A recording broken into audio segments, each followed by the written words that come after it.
Hello everyone and welcome to Career Launcher. So in today's class, we are going to discuss the preamble of the Indian Constitution. So I hope you are aware that every Saturday at 8:30 p.m. we come up with this general knowledge session. And this is important why I'm discussing it. The reason is very simple because I have seen questions, previous year question uh, from preamble. So basically, they ask questions which of the following is not the justice mentioned in the preamble, or they ask these types of questions: which of the following liberty is not mentioned, or which of the following ideals is not mentioned in the preamble. So I have seen these types of questions. So that is why I have decided to discuss the entire preamble in this class. Okay, and we will discuss in detail. कि, जैसे अगर question आएगा कि which of the words were not originally present, it was added later on which dates are mentioned. So things around it, what is the precursor of preamble? इससे related कुछ questions आए हुए. So we'll discuss all those concepts in this class so that whenever there is similar type of question getting repeated in future, then you can easily answer it. Okay, I think I'm audible, visible, everything is fine. Okay, so let us begin with today's class. And I hope you are aware that I discuss this with the help of what we call it as question and answer. So I always discuss the theory class and with the help of question and answer. So here is the first question. The concept of preamble. The concept of preamble as an introductory statement to the Constitution. I hope you are aware. So what is preamble? So we call it as introductory statement. Some call them as summary. And there are legal experts who have called it as actually horoscope of the Constitution. So these are the words used for preamble. So कई सारे different words use किए जाते हैं preamble के लिए. Yeah, this is actually this reflects. ये भी कई exam पूछा है. Reflects the mind of constituent assembly members. Okay, again the answer would be preamble, है ना? So these are the things. Then of course they can say कि preamble reflects the ideals of the Indian Constitution. Indian Constitution. That is what you should be knowing. Okay. The concept of preamble as an introductory statement to the Constitution was borrowed from where? USA, Australia, South Africa, Britain. What is the right answer to this question? क्या सही जवाब है?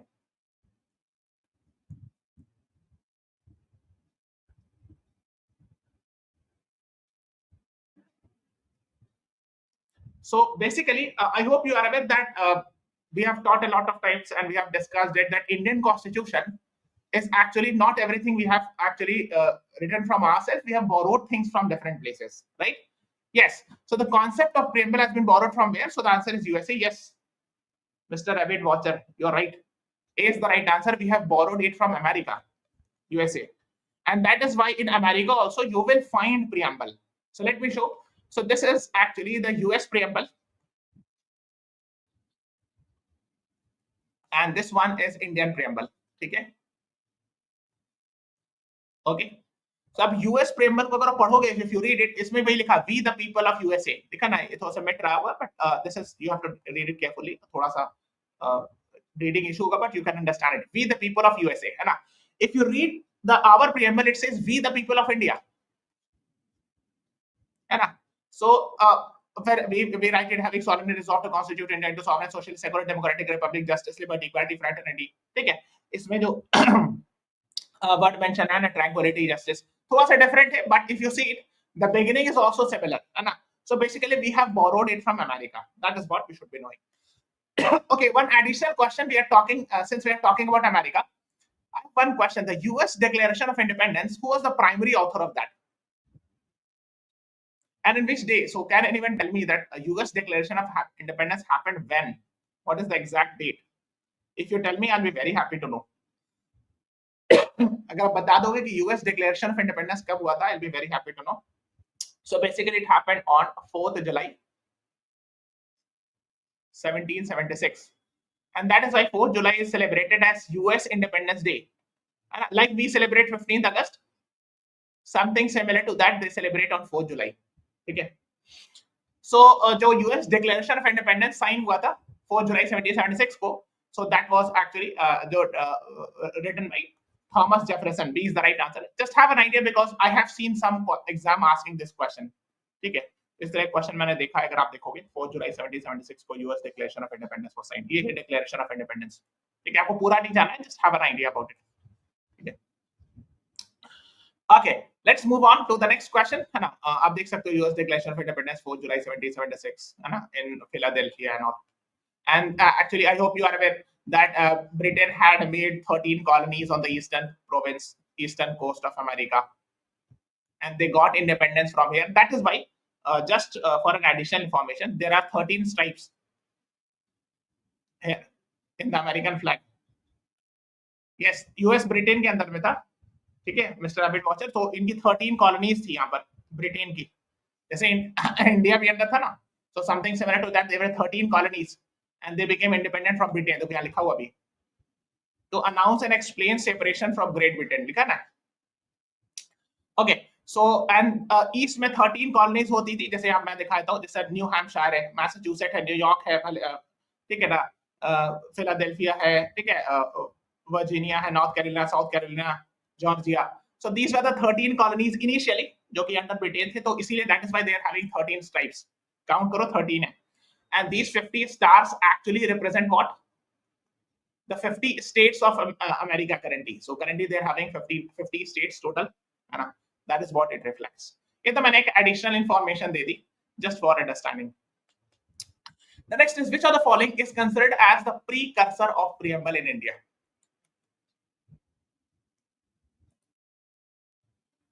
अच्छा, just I'm asking, आप US की capital बता सकते हो? ये सब तो पता होगा hopefully, but can you please tell me what is the capital of USA?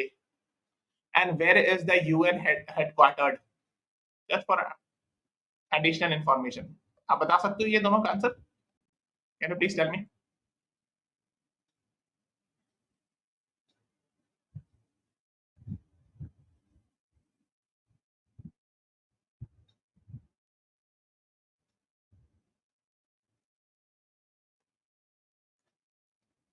देखो इसका जो answer, which of the following is the precursor of preamble? So the answer is objective resolution. So A is the right answer. ठीक है, ठीक है। Let me first explain. ये दोनों मैं बताता हूँ थोड़ा सा, because just have an idea. I was asking about this also. So US के ईस्ट कोस्ट में यहाँ पे आपको मिलेगा Washington DC, which is the capital of USA, है ना। क्योंकि ये पूछते हैं कि डीसी का फुल फॉर्म क्या है, डिस्ट्रिक्ट ऑफ कोलंबिया, है ना। और उसके ऊपर यहाँ पर NY है, न्यूयॉर्क, है ना, where you will find the headquarter of United Nation. ठीक है, that is what you should be knowing. So I was talking a precursor of preamble. In preamble से पहले this objective resolution was passed by Constituent Assembly, है ना, which contained more or less same type of thing as it is mentioned in preamble. जिस तरह preamble है, जो बातें mention है, something similar words were mentioned in objective resolution. ठीक है, that is what you should know. Now the question is, the preamble of the Indian Constitution, which is based on the objective resolution passed by Constituent Assembly on 13th December 1946. So this objective resolution was initiated by which person?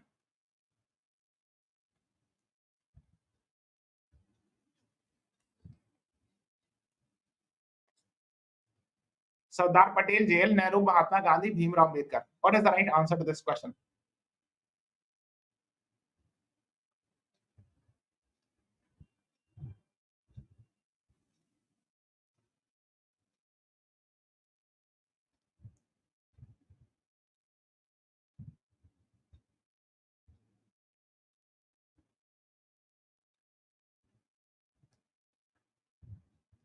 देखो होता क्या है, जो constituent assembly समझते हो, जैसे parliament होती है, वैसी इलेक्शन कॉन्स्टिट्यूएंट असेंबली थी जिसने कॉन्स्टिट्यूशन बनाया था। इसमें ऑलमोस्ट 300 मेंबर्स थे रफली, समझ लो, ठीक है, आजादी के बाद, या 389 थे।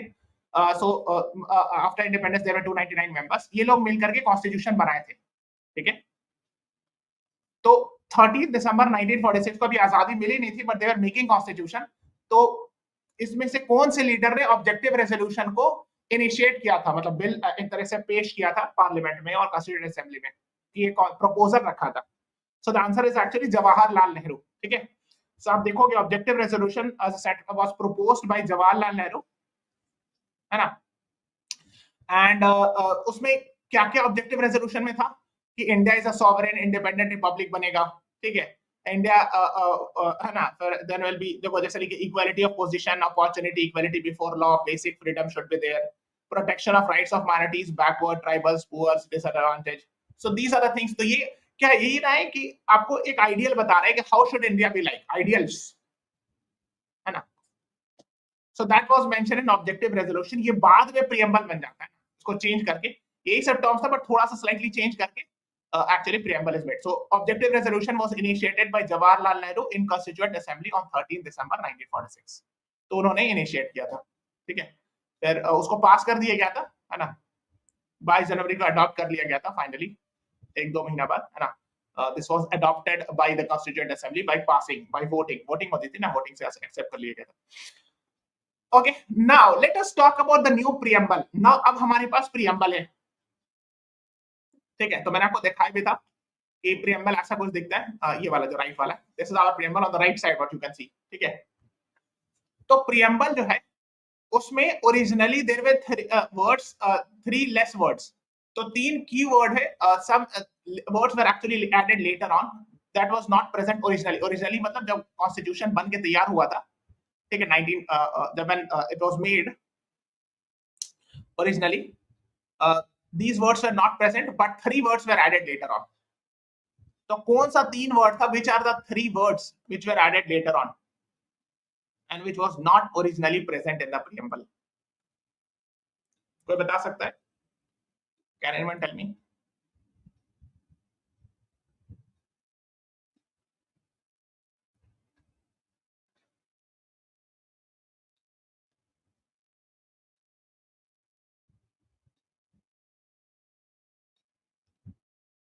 So the 3 words are socialist, secular and integrity. Okay, देखो मैं दिखाता हूँ, this was the original preamble, जो लेफ्ट साइड वाला है ये ओरिजिनल प्रीएम्बल था, ये वाला है ना ओरिजिनल, when 26 November 1949 को the constitution was enacted. The right side वाला है, this is now today. So after an amendment, एक amendment हुआ था 42nd amendment 1976. Okay, this happened during Indira Gandhi time, when Indira Gandhi was the prime minister and she had invoked emergency. आपने emergency का नाम सुना होगा, national emergency was invoked by 42nd amendment. So basically what happened was कि 3 new words were added. अगर आप देखोगे, देखो यहाँ पे लिखा sovereign democratic republic, यहाँ पे पढ़ोगे तो क्या लिखा, sovereign, socialist and secular. These 2 words were not present here, है ना, sovereign democratic republic, यहाँ लिखा sovereign, socialist, secular, democratic republic. So you can see these 2 new words. आप नीचे में जाके देखो, लिखा है fraternity assuring the dignity and unity of nation. यहाँ क्या लिखा है, fraternity assuring unity and integrity of nation. एक और नया वर्ड है integrity, मतलब and को कीवर्ड नहीं मानते, but these are the 3 words, socialist, secular and integrity. These 3 words were not originally present in the preamble. जब संविधान बनाया गया था 26 नवंबर 1949 को, उस वक्त ये प्रेजेंट नहीं था, बाद में 1976 में ये 3 वर्ड ऐड किया गया. Okay, so these 3 words were added later on in 1976 by 42nd constitutional amendment when Indira Gandhi ji was the prime minister, and this amendment happened when there was national emergency in India. ठीक है, is it clear? Clear है कि कुछ सवाल पूछना है? Do you have any question? If you have any question, please ask. ठीक है ना? I hope it is clear. Okay, let's move on to the next one. Which of the following ideals is not mentioned in the preamble? इसी तरह question आया है, ज़ैट वगैरह पूछे हैं, और भी एमबीए का जो एग्जाम होता था तो बहुत सारे एग्जाम कैट में मर्ज हो गया, बट इस तरह क्वेश्चन पूछते थे. ठीक है, so that is still separate, so of course they can be asked, and in fact CMAT is still separate, है ना. तो कौन सा आइडियल इंडियन प्रीएम्बल में मेंशन नहीं है? Political justice, equality of opportunity, liberty of worship, equality of outcome. Sir socialist, secular, which word? Your integrity मैंने highlight तो किया, सोशलिस्ट, सेकुलर एंड इंटीग्रिटी नीचे लिखा ना, ये 3 word I have highlighted. These are the 3 new words that were added. यहां भी लिख दिया है, सोशलिस्ट, सेकुलर और इंटीग्रिटी. ठीक है, हाँ, अब नेक्स्ट क्वेश्चन है which of the following ideal is not mention in the preamble. तो political justice, equality of opportunity, liberty of worship, equality of outcomes, तो ये वाला नहीं मेंशन है, दिस इज नॉट मेंशन। इसी तरह क्वेश्चन आया था पीवाईक्यूज में, ठीक है, that is why I am discussing it, this type of question. देखो मैं दिखाता हूँ। अब देखो उसमें बोल क्या रहा है, we the people of India having solemnly resolved to constitute India into sovereign socialist secular democratic republic। यानी इंडिया एक सॉवरेन रहेगा, इसको एक्सप्लेन कर। सॉवरेन मतलब क्या होता है, मतलब we can make our own laws, because before 15 August 1947 we were not sovereign. 15 अगस्त 1947 पहले हम लोग सॉवरेन नहीं थे, है ना। अब ब्रिटिश लॉ बनाते थे। सोशलिस्ट मतलब यहाँ पर इस सेंस में हो कि प्रो सोशल, मतलब वीकर सेक्शंस वल्नरेबल्स के लिए गवर्नमेंट इनिशिएटिव लेगी, है ना। सेकुलर मतलब होता है कि government will not be favouring one religion, it will be treating people of all religion equally. हर मजहब के लोगों को एक तरह से ट्रीट किया जाएगा। डेमोक्रेटिक मींस इलेक्शन वगैरह होगा, है ना। Republic means head of the state जो है वो इलेक्टेड होंगे। हेड ऑफ द स्टेट का यहाँ पर सेंस है, प्रेसिडेंट की बात हो रही है, यानी president in India is elected, है ना। इलेक्शन होता है, हालांकि इनडायरेक्ट इलेक्शन होता है, but still there is an election, तो उनको रिपब्लिक में आएंगे, ठीक है। फिर आपको पता होना चाहिए जस्टिस कितने तरह की मेंशन है। Justice, social justice, social justice, social मतलब social justice, economic justice and political justice mention है। तो देखो यहाँ मैंने ऑप्शन लिखा था पॉलिटिकल जस्टिस ये मेंशन है। फिर लिखा लिबर्टी कितने तरह की, liberty of thought, liberty of expression, liberty of belief, liberty of faith, liberty of worship, ठीक है। तो 5 तरह की लिबर्टी मेंशन है, liberty of thought, liberty of expression, liberty of belief, liberty of faith, liberty of worship. इसी तरह question आता है, ठीक है। फिर इक्वालिटी, 2 तरह की इक्वालिटी मेंशन है, equality of status, equality of opportunity, these two equalities are mentioned, है ना। फिर फ्रेटर्निटी मतलब होता है ब्रदरहुड, है ना, we have to ensure brotherhood among citizens and ensure unity and integrity of the nation।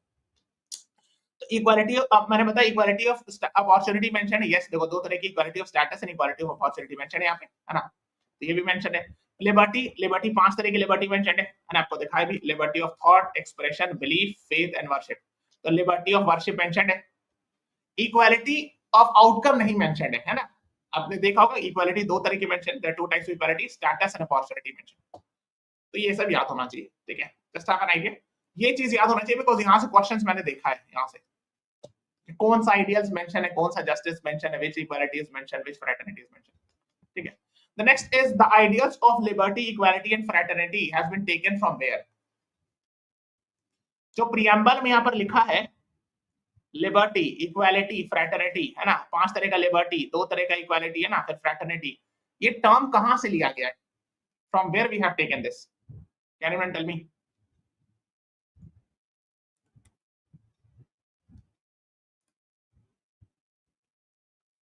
So we have taken it from French Constitution। आपने सुना होगा फ्रेंच रेवोल्यूशन, अगर आपने क्लास 10th 9th 10th में एनसीईआरटी में पढ़ा होगा, फ्रेंच रेवोल्यूशन हुआ था 14 जुलाई 1789। ये क्या हुआ था, है ना, yes, very good mister Ravindra, बहुत राइट। हाँ, 14 जुलाई 1789 को बैस्टाइल डे सेलिब्रेट किया था, आज भी बैस्टाइल फोर्ट को स्टॉर्म किया गया था। उसी में लिबर्टी, इक्वालिटी, फ्रेटर्निटी कॉन्सेप्ट दिया गया था, बिकॉज किंगशिप के अगेंस्ट था ना। लिबर्टी, फ्रेटर्निटी, इक्वालिटी में तो सारे लोग बराबर है ना। Will have a right to free speech, people should be treated equally irrespective of religion, race, caste, gender, nobility, है ना, सबको एक तरह से ट्रीट किया जाता है। वो कॉन्सेप्ट वहां से आया। कॉन्सेप्ट ऑफ जस्टिस कहां से लिया गया है, देखो ऊपर वाला जो ये वाला मत करें, है ना, ये वाला this one, social justice, economic justice और पॉलिटिकल जस्टिस, ये कहां से लिया गया है। यूएसएसआर, इसको सोवियत यूनियन यूएसएसआर को कहते हैं, ब्रिटेन, फ्रांस, साउथ अफ्रीका। ये अपना 1991 से पहले, before 1991 Russia was called as Soviet Union. Russia plus 15 countries were there.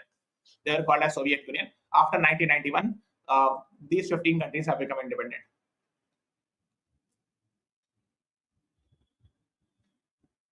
ठीक है। So concept of justice USSR से लिया गया, A is the right answer, ठीक है। अगर आपको पता होगा तो just remember it कि सोवियत यूनियन से भी आप taken social justice, economic justice और पॉलिटिकल जस्टिस, ये 3 तरह की जस्टिस मेंशन है, ठीक है। The next is which of the following dates are mentioned in the preamble। कौन सा डेट मेंशन है आपको बताना है।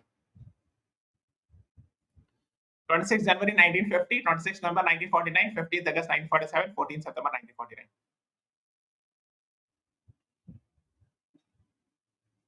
कौन सा डेट मेंशन आपको ये बताना है।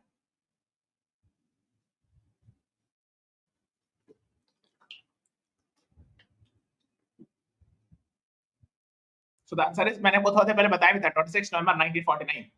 ठीक है, देखो नीचे देखो क्या लिखा है, 26 नवंबर 3rd लास्ट लाइन पढ़ो। ठीक है, in our constituent assembly 26 November 1949 to adopt enact and give to our constitution. ठीक है, ये बताना चाहिए, है ना। और कॉन्स्टिट्यूशन अडॉप्ट कब हुआ था और इनैक्ट कब हुआ था, please tell me.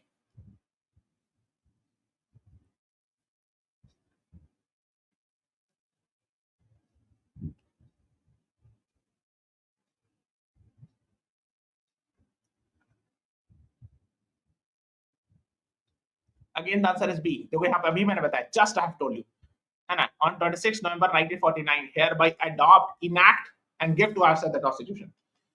So if I use this word adopted or enacted, so the answer is 26 November 1949. ठीक है, but we waited for 2 months and 26 January 1950 को it fully came into force, है ना, fully came into force, है ना, came into effect, full effect जो है पूरी तरह से इन्फोर्स किया गया था कॉन्स्टिट्यूशन को 26 जनवरी 1950 को। ठीक है, and that is why 26 November is celebrated now as constitution day. पहले इसको लॉ डे सेलिब्रेट किया था, but not today. 26 November is celebrated as law constitution day, and 26 January everyone knows we celebrate it as Republic Day. ठीक है, तो ये आपको पता होना चाहिए। ठीक है, the right answer here is B is the right answer, है ना। एक दो चीज और हिस्टोरिकल बैकग्राउंड थोड़ा सा मैं बताता हूँ, है ना। इसमें ये just have an idea about it कि ओरिजिनल कॉन्स्टिट्यूशन जो है डिजाइन किसने किया था, सो ब्योहर राम मनोहर सिन्हा ने एंड विद आचार्य नंदलाल बोस। ठीक है ना, और जो सिग्नेचर है देवनागरी स्क्रिप्ट नीचे में वो इन्हीं का है, ब्योहर राम मनोहर सिन्हा का। ठीक है, तो ये इन्होंने, अगर अभी प्रीएम्बल देखो, ये ओरिजिनल प्रीएम्बल है, और इसमें नीचे में देखो कैलीग्राफी किया हुआ है साइड में, जो साइड में किया हुआ है इसको नक्काशी कहते हैं, कैलीग्राफी। इसके नीचे में देखो राम करके इनका सिग्नेचर भी है, ब्योहर राम मनोहर सिन्हा जी का। ठीक है, that is what you should be knowing. ठीक है,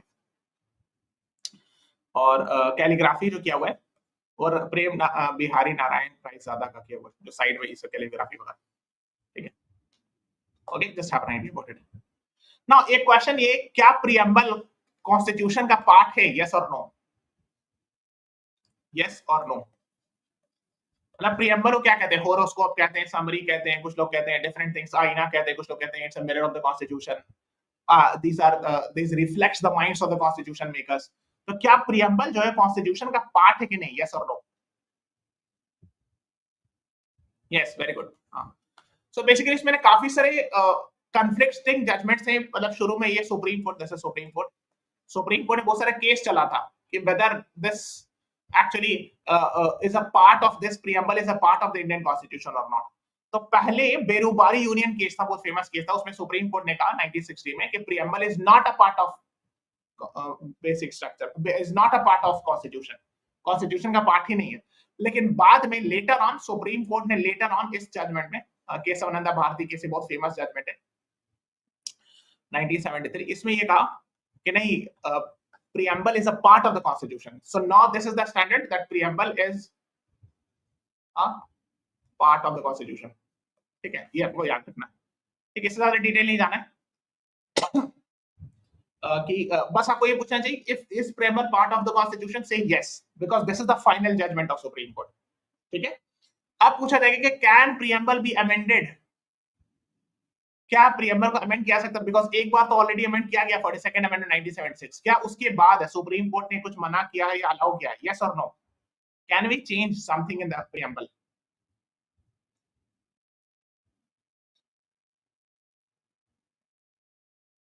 सो can some word be added और can some word be removed, yes और no? The answer is yes. ठीक है, तो जो 42nd अमेंडमेंट में 3 वर्ड्स वेर एडेड, मैंने आपको बताया, sovereign, socialist, integrity, socialist, sorry not sovereign, socialist, secular and integrity, है ना। उसके बाद भी अगर if parliament wants, so amendment is done by the parliament, it can amend, it can change something, add something or remove something in the preamble. Please tell me which article of the constitution parliament uses to amend the constitution. बहुत famous एक article है जिसको use करके constitution को change किया जा सकता है या अमेंड किया जा सकता है। उस आर्टिकल का नाम क्या है?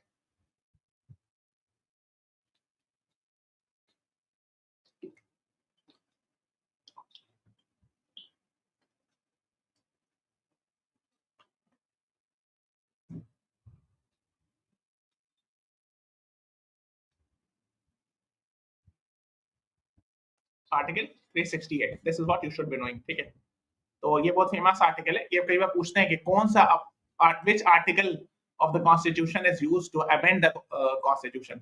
तो parliament can amend, parliament change कर सकता है। अमेंड मतलब change, add something, remove something, कुछ ऐड करना है, कुछ रिमूव करना है, कुछ वर्ड चेंज करना। सो कॉन्स्टिट्यूशनल अमेंडमेंट ये पूछा आता है, constitutional amendment is done under which article? Constitutional amendment. ठीक है, सो आर्टिकल 368 के अंदर। ठीक है, that is what you should be knowing. Okay, है ना? तो ये याद रखना है। So this is all about today's class. ये पढ़ लीजिएगा 2-3 बार एग्जाम में, because sometimes these are asked in the exam and that is why we have discussed it. So this is all about today's class. Please subscribe to the channel, press the like button, share this video. Thank you everyone, thanks for watching, have a nice day.